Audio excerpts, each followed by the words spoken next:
በላይ ዘለቀን ወንዱን ጀግናውን ነው ቀሚስ ያለበሱት።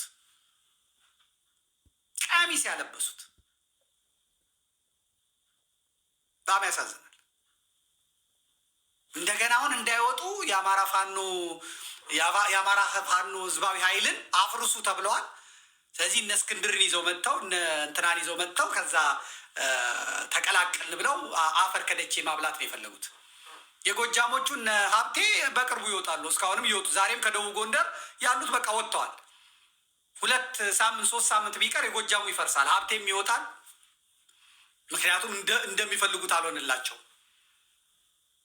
የነ ባዬ የነ ሳሚ የምናምን ቡድን ጎንደር ላይ ይቀራል።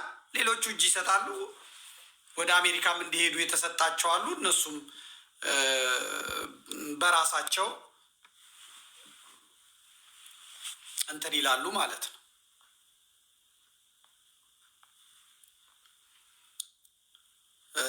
እሺ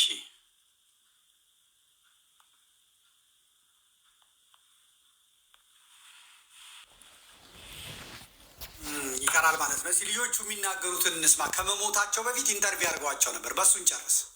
ያው ይህን ተመልከቱት። ይሄ አልብሰው አብልተው አጠጥተው ስንት አማራ ገሎ ስንት አማራ ጨፍጭፎ ከሄደ በኋላ እና አስረስ ልቀቁታል። በአውሮፕላን ነው የሚሸኙት። ይህ ጎጃም ያለ አሜሪካ ያለ ምናምን ለአማራ ፋኖ ምናምን እያለ ብር ያዋጣል።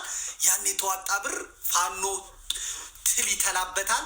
ፋኖ ቅማል ይቀምልበታል። ምክንያቱም እነ አስረስ ቪአይፒ ቦታ ናቸው። ድሮን አይነካቸው፣ ምን አይነካቸው። ቤተሰቡ አሜሪካ ነው ያለው። ሚስቱ ልጆቹ አሜሪካ ናቸው ያሉት። ኢንተርቪው ሲያደርግ ነው የሚውለው ከነመሳይ መኮንን ጋር ምንም አይነካው። በኢትዮ ቴሌኮም ማለት ነው። በቴሌ ስልክ ነው የሚሆነው። የራስን ወገን ጨፍጭፎ ገሎ የነበረን ሰው ለፍትህ እንኳን እንደማቅረብ ያደረጉትን እንስማ። ሄድ ስሙት። ቃጣቃ ፍንቶ መልቻ ይባላለሁ። ከ59ኛ ክፍለ ጦር 3ኛ ሻለቃ 2 አጃቦችን ጨምሬ ወደ ፋኖ እንደተቀላቀልኩኝ ፋኖች ጋር 4 ወር ቆይቼ 4 ወር አብልቶኝ አጠጥቶኝ አስለብሶኝ ጫማ ሳይቀር ልብስ ሳይቀር ምግብ አልጋ ሳይል ራሱ የሚያስፈልገኝን ፍላጎትን ያሟሉልኝ እስከዚህ ደርሻለሁ። ከዛን እናቴ ታማለች። እናቴ ጋር ደርሼ ልምጣ አልኩትኝ። ከዛን 8000 ብርም ተሰጠኝ። እሱ የአንድ የአይሮፕላን ቲኬት ተቆረጠልኝ። ተቀብሸኙኝ በኡምባ ተለያየን። ከዛም በኋላ ቀጥታ እኔ ወደ መከላከያዎች ገባሁ። ጥሩሽ እንግዲህ ለ4 ወራት ያክል በነበረህ ከፋኖች ጋር ቆይታ በተለይም ሻለቃ ኮማንዶ ደግሰው ጋርም አብረህ እንደነበርክና እሱ ነው 8000 ብርም የሰጠ የአየር ትራንስፖርትም የቻለ እና ከአርበኛ ዘመነ ካሴ ጋርም እንደተነጋገርክና ሚዲያ ላይ ወጥተህ ብዙ ነገር ስትናገር እንደነበረ አንተም ራስህ ታስታውሳለህ። ሙሉ የኢትዮጵያ ሕዝብ ያውቃል። እንዲሁ በወቅቱ የነበረው ሁኔታ እስኪ ንገረን። ደግሰው ጋር የነበረህ ነገር ከአርበኛ ዘመነ ካሴ ጋርስ? አው ደግሰው እንደ አባቴ ነው ማየው፣ እንደ ወንድሜ ነው። እንኳን ለአባሎች ገንዘብ ሲጠይቁት ገንዘብ ሰጣቸው አቅም እኔ ሲጠይቀው ግን ይሄ ልጅ ማን አለው ብሎ የሚቆረቆርልኝ ገንዘብ የሚሰጠኝ እንዳይሪበኝ የታደረ ሳይ እንትን የታደረ ብሎም በደንብ የሚከታተለኝ አልጋ ይዞልኝም ምግብ ሸክላ ጥብስ እስከ ቢራ ፍላጎትን የሚያሟላልኝ ነው። አጠቃላይ ፋኖ ሁኔታ በቃ በዚህ ልቦና ነው እንትን እያሏል። ወደ ዘመነ ካሴ መጣ። ዘመነ ትክክለኛ ኢትዮጵያን ሚያስ ቢያንስ ብሔርን አይለይም። አንዲት ኢትዮጵያን እንደ አርጎ ነው የሚያይ እንጂ ወደዚህ ብሔር አይገነጥልም። እሺ ወደ መከላከያ ገባሁኝ።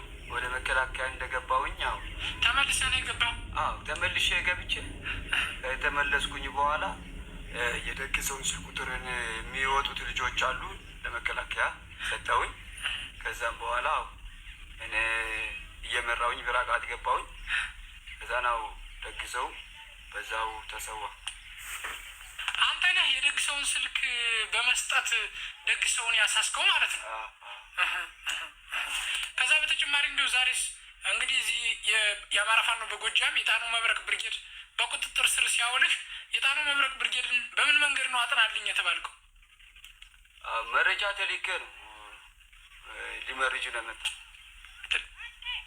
አው የጣና ብርጌዶች አመራሮቹን ለመረጅና ለምንትን የት ነው የመጣውኝ። ከዛም ቁጥጥር ስር ዋልኩ። ይበቃል። እንግዲህ ተመልከቱ። ለሌላው እንደዚህ የሚሆኑ ጀግና አስበልተው ማለት ነው። ለአባላቱ ሳንቲም አይሰጡም። ይሄ ህዝብ ለነሱ ብሎ ለፋኖች ብሎ ይልካል። ፋኖቹ የሚመግቡት ፋኖቹ እንትን የሚሉት ያውም የአውሮፕላን ትኬት እየሰጡ ማለት ነው። ጮማ እያሉ ይሄ ልጅ ማን አለው? እናት የለውም፣ አባት የለውም። አሁን ጎጃምንን የምትሉ የጎጃም ፋኖ ደጋፊንን የምትሉ ጨካኞች አፍ አላችሁ፣ አንደበት አላችሁ። አልማዝ ባለ ጭራ አሁን በሴቶቹ ሞት ላይ ተሳልቃለች። ማንም ስለላ ድርጅት ላይ ስለላ ሲገኝ ይገደላል፣ እርምጃ ይወሰድበታል ብላ ፌስቡኳ ላይ ጽፋለች።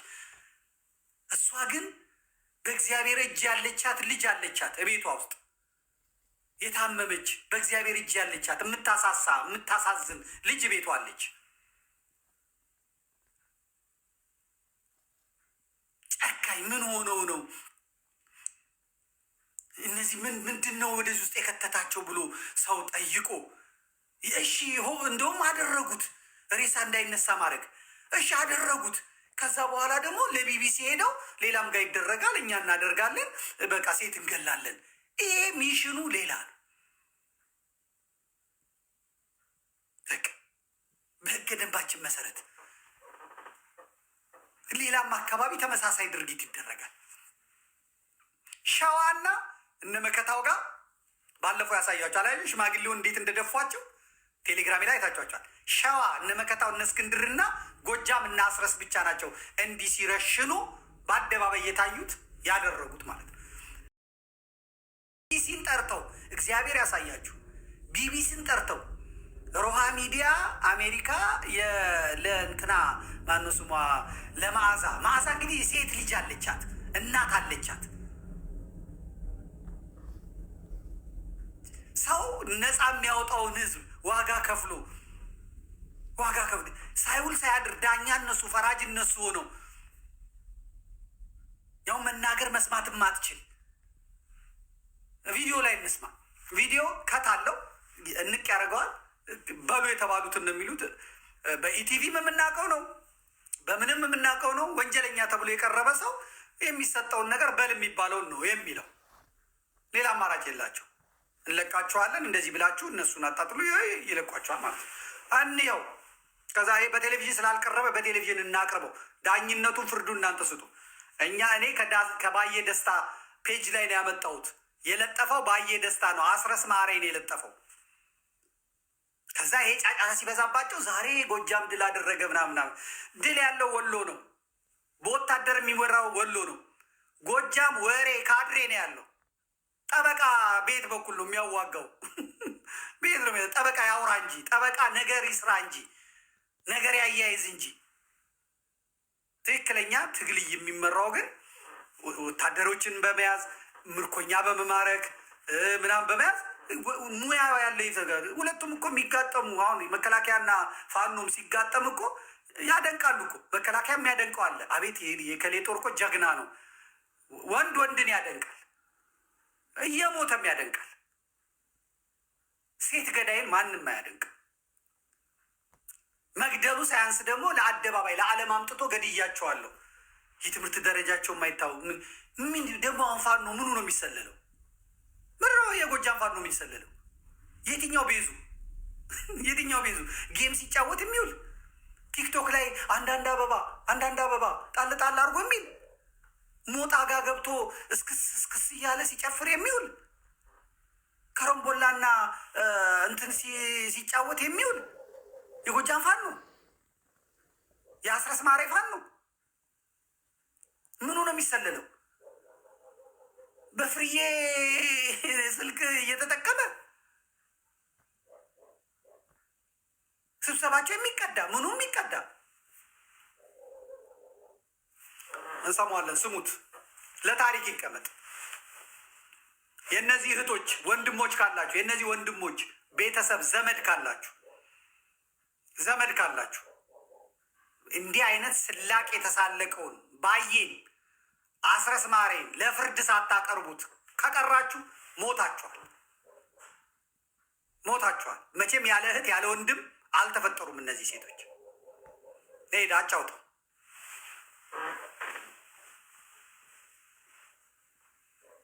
እኔ ቃል ኪዳን እባላለሁ። የተወለድኩ የሳሰር ነው ወረዳ ደብረ ኤልያስ ቀበሌ የቅጣት። በቃ በዚህ ስራ ልገባበት የቻልኩበት መንገድ በወንድሜ ምክንያት ስለሆነ በቃል ብዬ ነው የተነሳው። የላከኝም ዘውዱ ይባላል። እዚህ የመጣውም ዘውዱ ስለላከኝና መረጃ ለማቀበል ነው። ይኸው በፊት ልዩ ኃይል ነው ቆየና ሚሊሻ አስተባባሪ ነው የነበረ እና የላከኝ እሱ ነው። ያዝልኝ።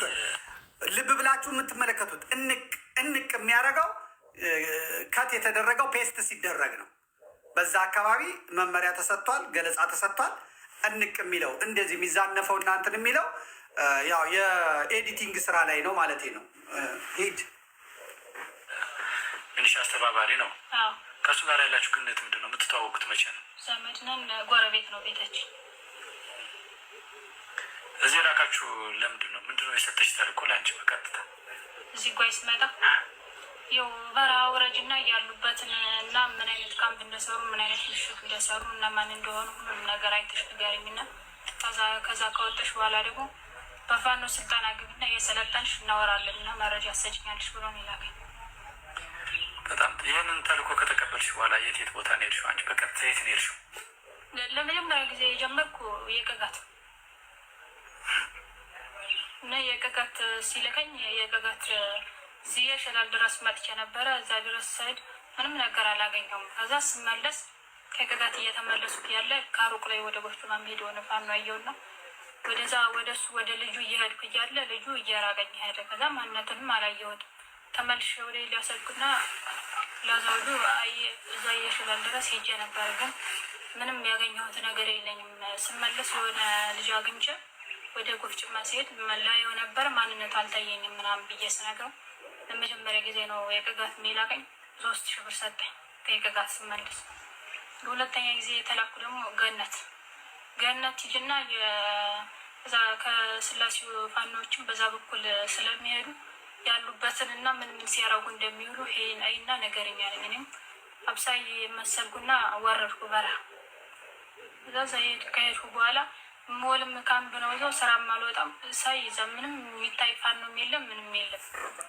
አንዳንዴ ብቻ ተኩስ እሰማለሁ። ያንን ነገር እንትላቸው ከዛ ሰራተኞችንም እኔ ለመረጃ እንደሄድኩ የማያውቁ እዚህ አይመጡም ወይ ምናምን ስላቸው አይ እዚህ አይመጡም ገነት ናቸው ያሉ ከተማው ምናምን ሲሉ 1 ወር ሰራውና ወጣ። 1 ወር ሰርቼው ስወጣ ገነት ላይ ግን ፋኖ አየው። ስወጣ ወደ ኤልያስ ልመለስ ልገዛ ወደ ኤልያስ ተመለስኩና ለዘውዱ ያሉ ገነት ዝም ብሎ አንዳንድ ናቸው ያሉ እንጂ ማውቀው ምንም የለም ምናምን ብዬ ስነግረው በሁለተኛ ጊዜ ነው ገነት የመጣው። ከዛ ስመለስ ደግሞ 1500 ብር ሰጠኝ። ሶስተኛ ደግሞ ደጎልማ ነው። ደጎልማ ሂጂና እነማን እንዳሉ ምን እንደሚሰሩ ከተማው ግቢ እናያቸዋለን። ከዛ እኔም በመኪና ተሳፈርኩና ደጎልማ ሄድኩና ከመናሪው ጋር ወረድኩና ሳያቸው ስብስብ ብሎ ሻይ ቤት ሲገቡ አየኋቸው። ሻይ ቤት ከገቡ በኋላ ትንሽ ቆየሁና እኔም ገባሁ። ከዛ ስገባ ምንም የሚያወሩት ነገር የለም ምንም የለም። ዝም ብለው ጠጥተው ግማሾች ወጡ፣ ግማሾች ቀሩ። ከዛ ግማሾች ሲቀሩ እነዛ ሲወጡ ትንሽ ቆይቼ እኔም ወጡ። ከዛ ከወጡ በኋላ ወጥቼ ሰላበት ምንም ማቆም የለም ምንም የለም። ግን ፋኖ መኖሩን አየሁ። ተመለስኩና አይ ፋኖ ዝም ብሎ እዛ ሻይ ቤት ሲገቡም ተከትያቸው ገብቼ ነበረ። ሌላ ምንም የለም ምናምን አሉ። ያንን ስነግረው በቃ ሻልና ሂደል የለም ግን አሁን የመጨረሻ ጓይ ሰልሻለሁ ምናምን በጓይ በራት ወርጃልሻልና ደጎልማ ስመለስ 5000 ብር ሰጠኝ። ከደጎልማ ተመልሼ በጓይ ተሄጅና ደግሞ ለመጨረሻ በጓይ ተሄጅና ምን አይነት ካምፕ እንዳለ ምን አይነት ምሽግ እንደቆፈሩ የት እንደሚውሉ እነማን እንደሆኑ ሁሉንም ነገር እያየሽ ትነግረኛለሽ አለ። እኔም ወረድኩ በጓይ በራት አብሳይ ተብዬ ማለት ነው። ከዛ ወረድኩና ሳይ እዛም ያለ ምንም ፋኖ የለም፣ የተሰራ ምሽግም የለም፣ ካምብም የለም፣ ምንም የለም። ከዛ ሲደውልልኝ እዚህ ምሽግ የለም፣ ካምብ የለም፣ የሚውልም ፋኖች ጓይ ነው የሚውሉ ምናምን ብዬ ነገርኩት። እንግዲያውስ ከዛ እሱ ጋር ከሌሉ ጓይ ሂጂና ፋኖ ስልጠና ተጀምሯል፣ እዛ ገቢና እየሰለጠንሽ ያለውን ነገር እናወራለን ምናምን ምሽግ እየስመጣ ያዝልኝ እዚህ ጋር ተመልከቱ። የሚመራት መከላከያው ነው። ስልጠና እንዳለ ያውቃል፣ የት ጋር እንዳሉ ያውቃል፣ ምን እንዳለ ያውቃል፣ ሁሉን ነገር ያውቃል። እች ልጅ ምንም አማራጭ የላትም። እንግዲህ ምን እንደያዙባ ምን እንደሆነች አታውቅም። ግን እስካሁን ያቀረበቻቸው ሪፖርቶች በሙሉ እኔ አላየሁም። እዚህ ጋር ምትክን 2 ሰው ነበረ፣ በቃ የለም እንደዚህ ሆነ። አሁን ደግሞ ስልጠና ግቢ አላት። እሱ ነው እንግዲህ ስልጠና መኖሩን የሚያውቀው እሱ ነው። ምክንያቱም ስልጠናው ተጽፎ ነው የጓይና ምናምን ወጣቶች የኮማንዶ ስልጠና ስለተጀመረ ማንኛውም ለአቅመ አዳም የደረሰ ምናምን በዚህ መጥቶ ተመዝገብ የሚሉት የአማራ ፋኖ ነው። ሂድ እንስማው። በረሃው ቅርጭ ነው መሰል የሚባል እዛ የወረድበት ማለት ነው። ያው ካምፑም እዛው እነሱ የሚኖሩበት ጋር ሰውየው ያለም እዚህ ነው። እዛ ወረድ እየሰራን ነው እንጂ እነሱን ላይ ነው ብዬ ወይም እነሱን መረጃን የተላኩ ብዬ ወደ ሌላ ቦታ አልወጣሁም። እየሰራን እያለ ነው እኔ ዝም ብዬ ሳላስታውቅም ላይ ማለት ነው እንጂ ከዛ ከምሰራበት ወጥቼ ላይ ነው ብዬ ወይም የሆነ ነገር እንትን ነው ብዬ አልወጣሁም። እዛው እየሰራ ነው እያየሁ ነገር ካምፕ ስትየፋኑ ካምፕ ነው እዛው እኛም በረሃ የሚሰሩበት የልማት ካምፕ የባለሀብት ነው። እዛው እዛ ባለሀብቱ የሚያድሩበት ማለት ነው። ምንድን ነበር ምሳሌ ዛሬሽ አንቺ? የህልኩ ባብሳይነት ነው፣ ግን አብሬ ነው የምወጣ ስራ። ምንድን ነው ስራው? ሰሊጥ አጨዳ ነው። እና እዛ በረሃ ውስጥ ምንድን ነው በዋናነት ምን አለ ብሎ ነው የላከሽ? ቦታውንስ ነግሮሻል? እሱ ቦታውን አልነገረኝም። ብቻ በቃ ምን አይነት ቤት እንደሚኖሩና ምን አይነት ምሽግ እንደቆፈሩ ነው በዋናነት ይሄ ብሎ የላከኝ። ሄደሽ ያየሽው ነገር ምንድን ነው? እዛ ሂጅ እዚህ ጓይ ስመጣ ፋኖችን ከማየት ውጭ እዛ በረሃ ውስጥ ምንም ነገር አላገኘውም ብዬ ነው ለሱም የነገርኩት። ምን አለች እሱ? እሱ ጋር ከሌለ በቃ እዚህ ስልጠናው ገቢና ያለውን ነገር እናወራለን ምናምን አለ። እዚህ ስልጠና ተጀምሯል። ስልጠና የሚደረግበት ቦታ ነግረሽዋል? መች አውቀዋለሁ ገና የዛኔ እሱ ነገራት እንጂ እሱ እኮ ነው የነገራት። እዚህ ቦታ ስልጠና ተጀምሯል እና ሂጂ የሚላት መከላከያው ነው። መረጃ ያለው ሂጂ የሚላት እሱ ነው። እሺ ተሰብሰቡ እየተባለ በተለፈል እየተናገረኝ ነበር። ይኸውልህ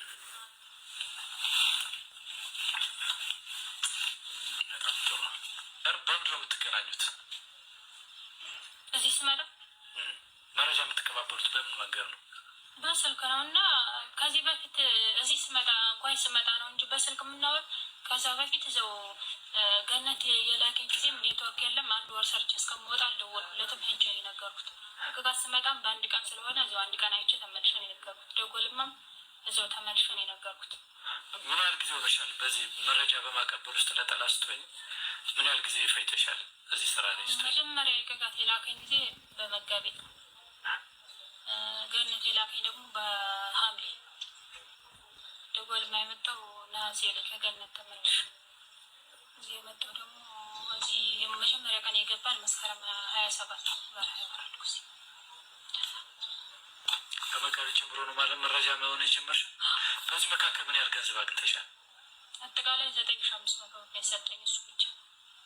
ሌላ ሰውስ? እሱ ብቻ ነው የሚሰጠኝ ለኔ። አንቺ ያገኘሽ ጥቅም ምንድን ነው በዚህ መሀል? ይህን በማድረግሽ ያገኛሽ እርካታ ምንድን ነው? ይኸው የዕለቱን ያን ገንዘብ ሲሰጠኝ ተደሰትኩ። አሁን መጨረሻ ላይ ግን ራሴ ነው እንጂ የጎዳሁ ማንንም አልጎዳሁም።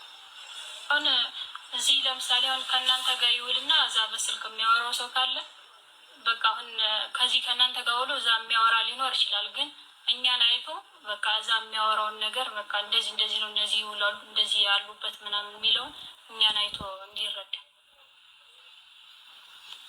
ድምፅ መልካም የነው ትውልድሽ ቦታሽ ማይ ማለት ነው። ከዚህ በፊት ምንድን ነበር ምሰራ ሰው ቤት ሰው ቤት ነው የምትሰሪው? እና የዚህ ስራ ላይ ለመግባት ምንድን ያነሳሳሽ ነገር? ጓደኛ አብራሻ ቤት ምሰራ ነበረች። እሷም ስትሰራ ና እንደዚህ አድርጊ ምናምን ብላ ልጁ ጋር አገናኘችኝ። ማነው አንቺን ወደ ስራ ያስገባሽ? ከማን ጋር የምትገናኘው? ሲሳይ ምንድን ነው? መከላከያ አዛዥ ነው? ስራ በጣም ያለውቁ ስንቱን ማረጉን ያለውቁ እና የሚልካኝ እሱ ነው። 10 አለ ያው መጀመሪያ 10 አለቃ ብላን የተናገረችው ከታደረጉትና ድጋሚ ተናገር ያሏት አይ ማረጉን አላውቀውም አለች። ሂድ ቀጥል። እናቴ ጋር ማኝ ልጅ ያለውን ነገር ሲለኝ ከተማ ያገና ብዬ ነገር አብረኝ ማደራቸው ሲገኝ አይገብ ያለ ትምህርት ቤት እዚያ ነው፣ ግን እኔ እዚያ በድን ከተማ ነው የሚውሏል። ከዛ ስመጣ እናቴ ጋር የዳሰራ ሻይ ቤት ነው የምሰራ። ስመጣ ደግሞ እንትን ማርዘነት ታያለሽ፣ ማርዘነት ምንም የለም ስለው ሀዱና የዳስ ተመልሻ ተሄዳሽ ደግሞ ገነት ተሷ ጋር ታያለሽ ተባልተ እሱ ጋር ተከክያል። ሀዱና ሰነድ የሀዱበት ኔትወርክ የለም፣ ሰይጣን መክን የሚባል ኔትወርክ የለም። ተዛ እሷንም እንትን አስቀሩ አጣሸት። እኔ ሀዱ ታች ወሰደ ተጋዛ ስሰራ ምንም ያየሁት ነገር የለም ስለው እጓይ ታያለሽ ደግሞ ተሷ እዚህ ጓይ ስንመጣም ተለያየን። ከዛ በኋላ እሷ ከምሰራበት እንዲ ብላ እኔ ጋር መጣች። እኔ ካምፕ በምሰራበት ማለት እሷ ያለች ሌላ ቦታ ነው። ከዛ እኔ ጋር ስትመጣ ሰውዬው እሺ ነው ያብራችሁ እኔ እያበሰር እሷም ማብራት ወጣ ማብሰራ ተበስነ ወጥቻ ነው የምሰራ። ከዛ እያበሰር ምንም ያየሁት ነገር የለም ስለው ያሁኛ እንግዲያስ ጓይ ሂጂና እዛ አብረሻት እንትን ግቡ ሰልጥኑ እየሰለጠናችሁ ስደውልሽ ትናግረኛለሽ አንቺ ነው። የፋኖ አባል እንድትሆኑ ልትሰለጡ ነበር የመጣችሁት?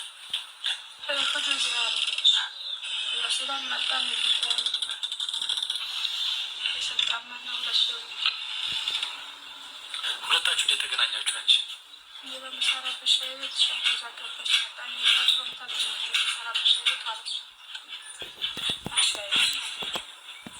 ተዋወቅን። ቃሉ ሌላ ጓደኛ ተሷ በፊት ደግሞ እሷ ናት እንደዚህ እንዳደረገ ወደዚህ እንደ አንቺ እንዴት ተገናኛችሁ ከእሷ ጋር? ይኸው ሻይ ቤት በፊት እሷ ነበረች የምትሰራ፣ ከበፊት ጀምረ እሷ ነበረች የምትሰራበት። ከዛ እሷ ወጣለች። ከዛ እኔ ደግሞ ትገባው እሷ የምትሰራበት በነበረው በፊት ማለት ነው። ከዛ እኔ እዛ ቦታ ላይ ስገባ እሷ ደግሞ ወጣለች። ከዛ እሷ እዛ መጠች እና ተዋወቅን። እኔም ከዛ ስራ ወጣሁ ወደዚህ ስራ ገባ። ያዝልኝ ይሄ ሁላ ሲወራ ይችኛዋ ልጅ የምታውቀው የምትሰማው ነገር የለም፣ የምታዳምጠው ነገር የለም። ዱዳ ናት። ማየት ብቻ ነው። እግዚአብሔር ያሳያችሁ። እቺ ባለማተቧ ጨንቋታል። ግን ሂድ ቀጥል። ነበረች የምትሰራበት። ከዛ እሷ ወጣለች። ከዛ እኔ ደግሞ ትገባው እሷ የምትሰራበት በነበረው በፊት ማለት ነው። ከዛ እኔ እዛ ቦታ ላይ ስገባ እሷ ደግሞ ወጣለች። ከዛ እሷ እዛ መጠች እና ተዋወቅን። እኔም ከዛ ስራ ወጣሁ ወደዚህ ስራ ገባ። የተዋወቅን እዛ እሷ በፊት የምትሰራበት ቤት ጋር እኔ እዛ ደግሞ ገብቼ ስለነበር እዛ ሻይ ቤት የተዋወቅ። በጓደኝነት ነበር የጀመራችሁ የተዋወቃችሁ? እሷና እኔ በፊት ወደ ስራው እንዴት ገባችሁ ታዲያ? እንዴት ተነጋገራችሁ? እንዴት ተዋወቃችሁ? ይኸው እኔን እሱ እንደሚልከኝ እሷ ደግሞ ያስሳይ እኮ እኔን አሁን በዝምድና እና እንደ ወንድምነት ሆኖ ነው የሚልከኝ። እሷን ደግሞ በፍቅረኛ መልኩ ነው የሚልካት። መከላከያ ሲሳይ የሚባለው ማለት ነው። በዛ እሱም እንደዚህ ይለኛል፣ ዘውድም እንደዚህ ይለኛል እየተባባል መነጋገር ጀመር። ስራችንም አብሮ ሆነ። አንቺ ከሲሳይ ጋር የፍቅር ግንኙነት ነበረሽ? ትንሽን ጨምር። ምን ያህል ጊዜ ቆያችሁ ከሱ ጋር? ንገሪኝ። ድምፅሽ ከፍ አድርገሽ።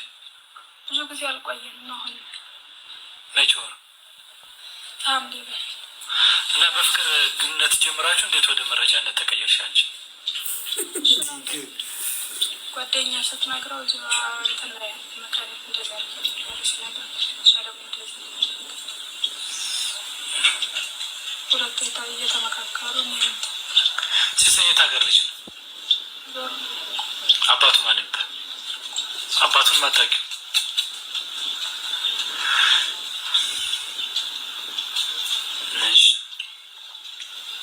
ከሁለታችሁ ከተገናኛችሁ በኋላ ምን የሰራችሁት? ሁለታችሁ አንድ ላይ የሰራችኋቸው ስራዎች ምንድን ናቸው? አንድ ላይ የሰራ ይኸው አንድ እዚህ ልንገባ እና እዚህ በጓይ ስንመጣ እሷም ያን ይዛ እኔም ያንን ይዤ እየዋረድ ማለት ነው በረሃ እና እዚህ ልንገባ የተስማማን። ሁለተኛ ደግሞ በገነት ያለን ጊዜም አብረን ልንሰራ ነበር፣ ግን ቦታው ተለያየና የዛኔ አልተገናኘንም። እኔም የራሴን እሷም የራሷን ሰራ። ሌላ በአንድ ላይ የሰራ ነው የለም። እኔም የቅጋት ሰድ ብቻዬን ነው፣ ደጎልማም ሰሄድ ብቻዬን ነው፣ እሷም ቻርታ ከስተል ብቻዋን ነው፣ ማዘና ክተል ብቻዋን ሄደች።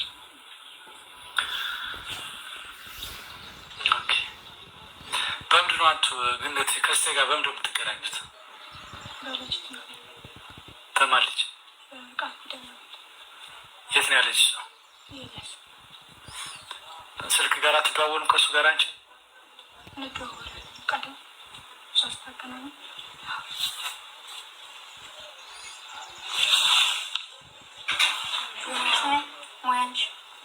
ይህ ነው ቀበሌሽ? የተወለድሽ እሷ ጋር ምንድን ነው ያገናኛቸው? አንቺ እሷ ያጎታ ልጅ አድማ በትን የኔ ጓደኛ ነበር። በዛ ምክንያት የተዋወቅ። የአንቺ ጓደኛ ሲባል ፍቅረኛ ማለት ነው። እና በዛ ምክንያት ኤልያስ ላይ የሆነ ማታ ከሱ ጋር አብረን ከሷ እሷን አገኛት። በቃ ጓደኛ እንደሆነ ምናምን ነገራት። ከሷ ጋር አስተዋወቀኝ። ከዛ በነጋታው ላይ አብረን አደርና ሄድኩ ምናምን ብለን ከዛ ደግሞ ተመልሼ ስሄድ አገኘኋት እሷን ማለት ነው። ምን ሆነሽ ነው እስካሁን ሳታይ ምናምን ስላት፣ አይ እዚህ መረጃ ተቀበያለሽ ምናምን ተብዬ መረጃ ልሰጥ ነው ስልኬን ምናምን ልሰጣቸው ነው ምናምን እዚህ ጋር ሊመጡ ነው አለችኝ። እና በዛ ምክንያት ነው እሷን መረጃ እንደሆነች የሚያወቁ ልጅትን የሚያወቁ። እኔ እዚህ ከመጣሁ በኋላ ነው እሷንም ነግሬያቸው ነው እሷን የሚያመጣት። ልጅቷ እንደማያት የመስማት ችግር አለባት። ምንድን ነው እና አሁን እንደዚህ ያለች የመስማት ችግር ያለባት በምን መንገድ ነው የምትመረጅ? እሷ በቴክስት እና ስልክ ታስተዋራ ትሰማለች ለወደርጋ እና በቴክስት የምታወራ። ከማን ጋር ነው ግንኙነቷ? እሷ ፍቅረኛዋ ጋር እና ሀብቴ የሚኒሻ ጽሕፈት ቤት ውስጥ ሀብቴ ሚኒሻ ጽሕፈት ቤት ምንድን ነው የሚሰራው? ኃላፊነቱ እዚያው እዚህ ሚኒሻ አስተባባሪ በዘውዱ እንትን እሱ ነው መሰለኝ ገብቶ እንደዚህ አሁን አድማ በትን ምናምን የሚመዘግብ እሱ ነው። ምኗ ነው እሱ? ፍቅረኛ አግማስ የሚባል አሁን ከዱ የሄደ አድማ በትን ፍቅረኛ ነበረት። በዛ ምክንያት እሱን ያስተዋውቃል። ስለዚህ ሶስታችሁ ተገናኛችሁ፣ ሶስታችሁም ከጠላት ጋር በጦታ ግንኙነት ነበራችሁ ማለት ነው። እና እንዴት ነው የተገናኛ? ምንድን ነው የሰራችሁት አብራችሁ ከእሷ ጋር? ደግሞ ከእሷ ጋር ምንም አብረን አልሰራም። ብቻ እንደምትሰራ አውቃለሁ መረጃ። አሁን ለምሳሌ ማርቆስ ወይም አዲስ አበባ ሰምታ ትመጣና ስትመለስ የኤልያስ አድራ ትመጣና የሚነግሯትን ነገር ትሰማና እዚህ መጣ ታይና ሮብ መጣ ከሆነ ቅዳሜ ደግሞ ተመልሳ ኤልያስ ታድና ትነግራቸው። ላኩን የስላሴ ገዳም ምንነቱን እንድናይ ነው እነሱም ሲሉ የነበረ። በቃ የስላሴ ገዳም ለራሱን የቻለ የብቻ ያለበራል የሚባል ፋኖ አላቸው ሲሉ ነው እኛን ሲሉን የነበረ። እኛ ደግሞ አሁን ግን እዚህ ከመጣን በኋላ ስናየው እዛ ገዳም ላይ ምንም የሚታይ ነገርም የለም፣ ፋኖ የሚባል ነገርም የለም። ፋኖም አይገባም። እኛ ያየ ነው በቃ ስራ ከሚሰራዎች በረሃ ከሚያዘምሮች ገዳሙ ላይ ምንም ፋኖ የሚባል ነገር እና የዓለም ብርሃን የሚባል ነገር እንደሌለ ነው ያየ ነው ገዳሙ ውስጥ። ስለዚህ ገዳሙ ውስጥ ምንም እንደሌሉ ነው ያወቅን እኛም ያልፖርት ያደረግን። ከዛ ውጭ ደግሞ እነሱ ፋኖች ያሉ ደግሞ ሌላ ቦታ በኤልያስ ዙሪያ በቃ ጠላት አለበት ዙሪያ ጫፍጫፍ እንደ በቃ እነሱ ያሉ እዛው ቅርብ ሳይሆን ረቅረቅ ባለ በከተሞች በዙሪያው ናቸው ያሉ በቃ። እና እኔ አብዛኛውን በቃ ደብረ ኤልያስም ሆነ ለሚኖሩ ሴቶች የምናገረው መልዕክት የማስተላልፈው ነገር በቃ ከእነሱ ጋር ያለውን ግንኙነት እንዲያቆሙ እነሱ በቃ ለዕለት ስሜታቸው ተጠቅመውና ለአንድ ቀን ፈልገው ስለሚያደርጉ እንጂ ከዛ በኋላ ዞር ብለው ስለማያዩ እና ማተባችንን ክርስቲያንነታችንን ስለሚያስክዱን ይህንን ነገር በቃ ትታችሁ እኛን አይታችሁ በቃ ከጥፋት እንድትታረሙ እናገራለሁ፣ መልዕክት አስተላልፋለሁ።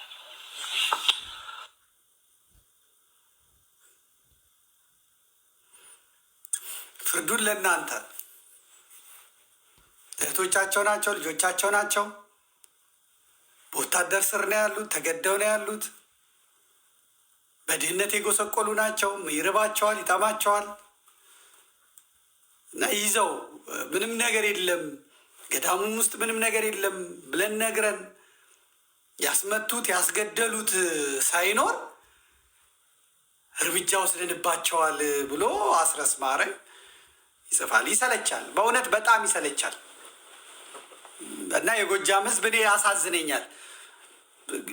ጎጃሜ የሚመስሉ ነገር ግን የጎጃም ጠላቶች የሚሰሩትን እኔ ምን አይነት ተፈጥሮ እንደሆነ አላውቅም።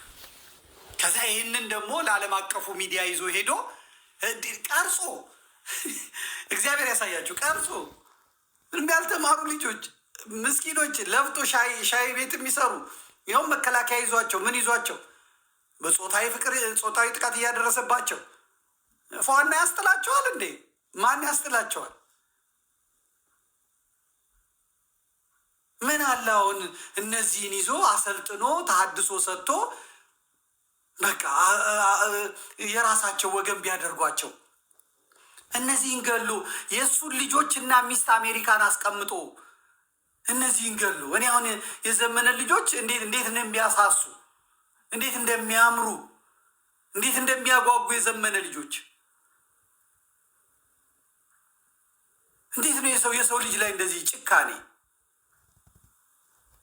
ሆነስ? እሺ እንደው አደረጉት እንበል፣ በቃ አደረጉት። አውጥቶ ቢቢሲን ጠርተው እንደዚህ ገለናል፣ እንደዚህ አድርገናል፣ እርምጃ ወስደናል፣ ይሄ የጦር ወንጀል ነው ቢሆንም በቃ እኛ ገለናል፣ እየገደልን ነው። ይህ ፋኖ ሆኖ በፋኖ ስም ተቀምጦ የፋኖን ስም ማጠልሸት። ስለዚህ ይህንን ሌሎቹ ሊቃወሙ ይገባል። ሸዋ ሊቃወም ይገባል። ጎንደር ጎጃም ውስጥ ያሉት ፋኖች ራሳቸው ተደራጅተው ሊቃወሙ ይገባል። አለቀ። ጎጃም በቃ እየነገርኳችሁ ነው። አለቀ። በፋኖም አለቀ፣ በመከላከያም አለቀ። የሰው ልጅ ጎጃም ውስጥ መግደል ማለት ዶሮ ቅማል እንደ መግደል ማለት ነው። ቅማል መግደል እንኳን ያሳሳል። ብዙ ሰዎች ቅማል እንደዚህ አድርገው ጣል ነው የሚያደርጉት። እኔ አልገልም ብለው ነፍስ ማጥፋት ነው ብለው። ከቅማል ነፍስ በታች ነው ጎጃም እየሆነ ያለው። እናቶች በሙሉ ጥቁር እየለበሱ ነው ያለው። እነዚህ ተምቾች ሰው ላይ ሰፍረው አማራ እንደ አንድ እንዳይሆን እየሰሩ ነው። አሁን ጌታ አስራዳ ይወጣል፣ ሰሞኑን ይወጣል።